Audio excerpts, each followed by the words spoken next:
بانی P T I سے ان کی فیملی اور پاکستان تحریک انصاف کے رہنماؤں سے ان کی ملاقات نہیں کروائی جا رہی اور 4 نومبر کے بعد سے قانونی فیصلے کے باوجود ملاقات کا نہ ہونا کیا ظاہر کرتا ہے، اسی معاملے پر بات کریں گے۔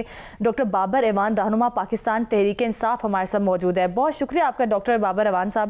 کیا سمجھتے ہیں، حامد میر نے آپ کے حوالے سے ایک ٹویٹ کیا ہے کہ آپ نے اڈیالہ جیل کے نگران افسر کے ساتھ رابطہ کیا ہے، مطالبہ کیا ہے کہ بانی پی ٹی آئی کی صحت کے حوالے سے اپڈیٹ کرے کیونکہ بہت ساری افواہیں سوشل میڈیا پر چل رہی ہیں، تو ایسے میں اہل خانہ کی بانی سے ملاقات کروائی جائے، آپ نے یہ بھی کہا ہے، تو کیا سمجھتے ہیں کیا معاملہ ہے؟ اس کی تفصیلات ناظرین سے شیئر کریں۔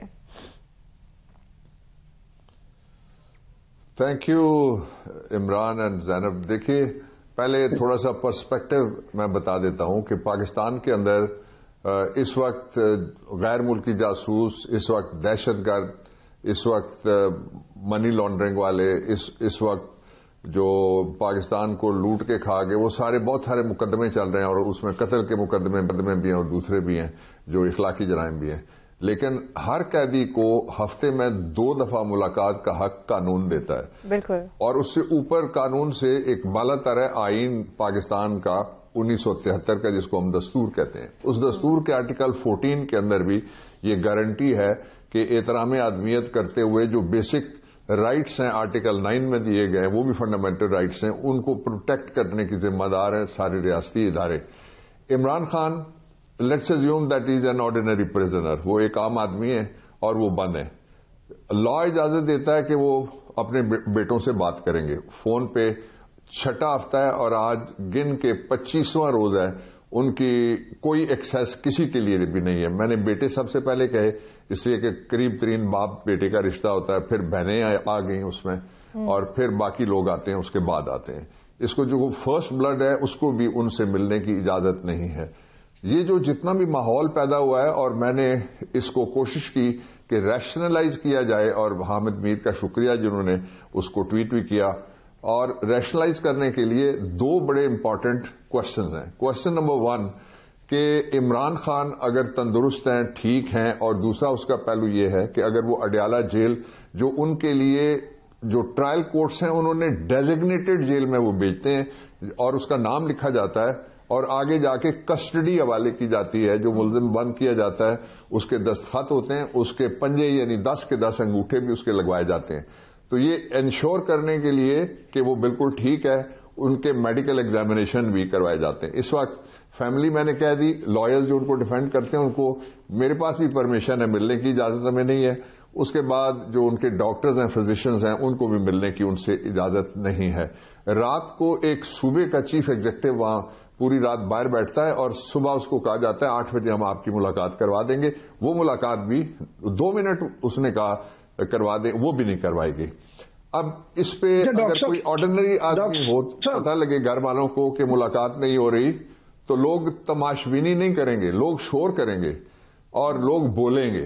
یہ وہ حالات ہیں جن کی وجہ سے مجھے یہ انیشیٹو لینا پڑا۔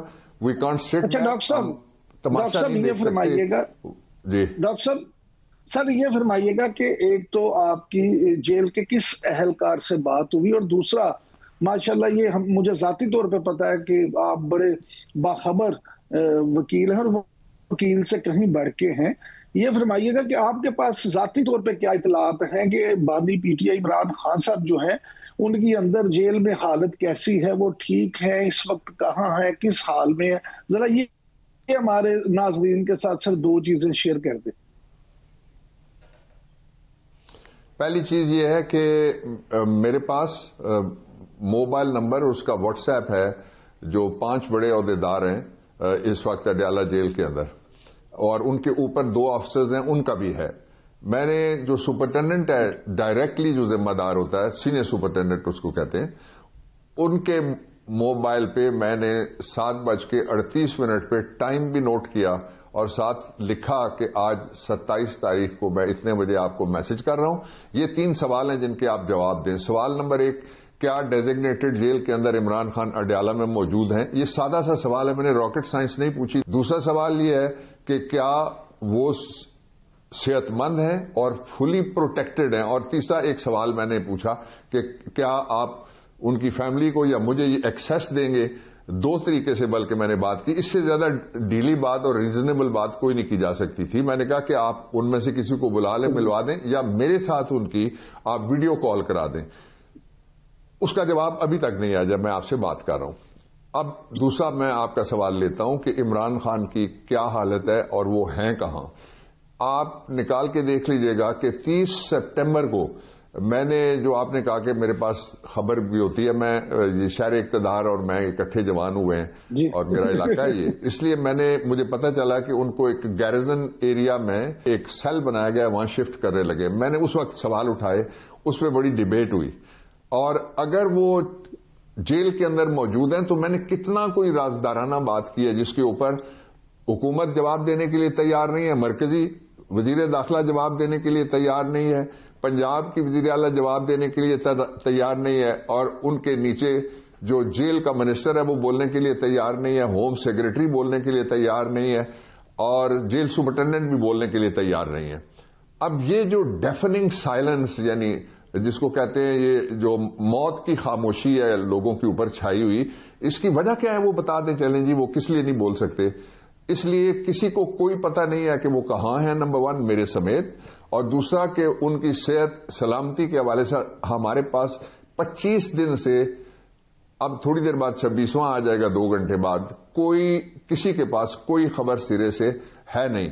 ہم نے سارے جو جائز ذرائع ہوتے ہیں وہ ہم نے آزما کے دیکھ لیے ہیں، اور اب کوئی اور اگر کوئی چاہتا ہے کچھ تو سر بڑی سیریس کنسرنز پیدا ہو رہی ہیں، کیونکہ سوشل میڈیا پر بھی کافی زیادہ آدمی جو ہے وہ امت مسلمہ کا بھی لیڈر ہے اور پاکستان کی سب سے بڑی سیاسی جماعت کو وہ ہیڈ بھی کرتے ہیں.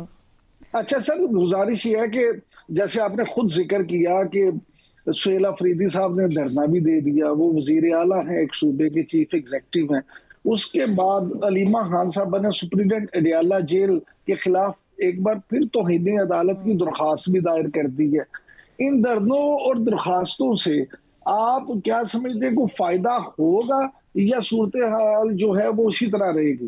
سر میرا سوال بھی ایڈ آن کر لیں کہ جس طرح سے آئین کا آرٹیکل 10 اور 10 نے کہتا ہے کہ منصفانہ ٹرائل ہو، دفاع کے لیے قانونی مشاورت دی جانی چاہیے ملزم کو، اہل خانہ سے بنیادی رابطہ بھی ضروری ہے، تو قانون تو ہمارے پاس موجود ہے، اور ایون قانونی طور پر اجازت بھی دی گئی ہے کہ بانی سے ملاقات ہو سکتی ہے ان کی پارٹی کی یا ان کی فیملی کی، لیکن اس کے باوجود حکومت انڈرمائن کر رہی ہے ان تمام تر چیزوں کو. تو کیا سمجھتے ہیں پھر کوئی فائدہ ہوگا ان دھرنوں سے، یا جس طرح سے عمران صاحب بات کر رہے ہیں کہ علیمہ خان صاحبہ نے بھی درخواست دائر کی ہے، کیا لگتا ہے آپ کو؟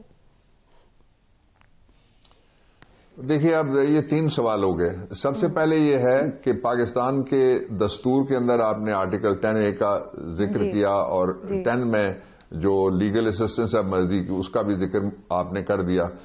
I totally agree with you. یہ وہ بنیادی حقوق ہیں جن کے اوپر اگر کوئی وائلیٹ کرتا ہے تو آرٹیکل 204 کے نیچے اس کے خلاف تو انہیں عدالت کی کارروائی ہو سکتی ہے.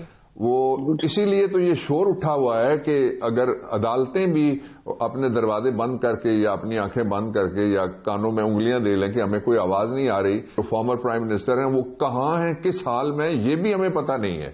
ایک لیکن اس کو پھر آپ لنک کریں گے، میں پہلے حصے کے اوپر ہوں، اس کو لنک آپ کریں گے کہ کیبنٹ کے ایک رکن نے نیشنل اسمبلی میں کہا کہ آپ ایڈوانس فاتحہ پڑھ لیں.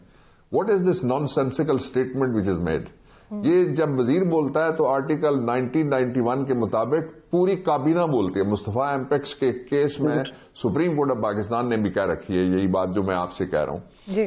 اب آپ دوسرا اس کا حصہ جو ہے کہ کیا یہ جو ہم استعمال کر رہے ہیں یہ ٹوٹکے ٹونے ہم استعمال نہیں کر رہے، ہم یہ اپنے آئینی اور دستوری اور قانونی راستے ایکسپلور کر رہے ہیں. اس کا جو جواب ہے، آپ نے کہا کہ اس میں سے کوئی فائدہ ہوگا، اس کا مطلب یہ ہوا کہ ریاست یہ چاہتی ہے، ریاست کے جو اس وقت فارم 47 والے مینیجرز بیٹھے ہوئے ہیں وہ یہ بات چاہتے ہیں کہ لوگ قانون توڑیں.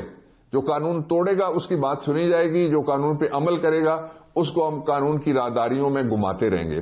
1 اس کا جو تیسرا پہلو آپ نے دونوں نے مل کے سوال چھیڑا کہ اور راستہ کیا ہے. راستے جب سارے بند کیے دیتے ہیں دیوانوں کے تو پھر شہر میں ڈھیر لگ جاتے ہیں گریبانوں کے. یہ چاہتے ہیں کہ کوئی بڑی گڑبڑ ہو اور اس کے لیے کوئی اس کو اور لیجیٹمائز کرنے کے لیے یہ خاموشی اختیار کی گئی ہے. اگر میں آپ کے سامنے رکھتا ہوں ایک آخری 1 لائنر کہ اگر عمران خان صاحب اڈیالہ جیل میں ہیں، اگر وہ خیریت سے ہیں اور اگر ان کو وہاں سے شفٹ نہیں کیا گیا اور اگر کوئی بات چھپائی نہیں جا رہی، تو یہ ریاست بھی کبھی یہ سلوک کرتی ہے اپنے شہریوں سے؟ آج اس پہ ہم ہی نہیں بول رہے، عالمی ادارے بھی بولنا شروع ہو گئے، اور فاطمہ بھٹو نے بھی کہا ہے، شی سفرڈ دی ٹراما آلریڈی، اور اس نے کہا یہ ہے کہ کوئی عام قیدی ہو تو پھر بھی یہ تو اس نے خدمت کی ہوئی ہے، یہ پرائم منسٹر رہے ہوئے ہیں، اور ان کے ساتھ اس طرح کا سلوک کہ اندھیرے میں سارا کچھ ڈال دیا جائے۔ پھر ان کے بیٹے نے کہا ہے، قاسم خان نے، اس نے ڈیٹیل میں اپنا موقف دیا ہے عمران خان کے اکاؤنٹ سے، اور ایک لائن اس میں سے آپ کے سامنے رکھنا چاہتا ہوں۔ اس نے کہا no meetings and there is no proof of life. یہ اس سے زیادہ بڑی چیخ کوئی بیٹا نہیں مار سکتا، اور اس پہ بھی اگر ڈیفننگ یعنی وہ کان جس کے اندر اینٹ فٹ ہوئی ہے وہ کیا گیا تو اس کے خطرناک نتائج نکل سکتے ہیں۔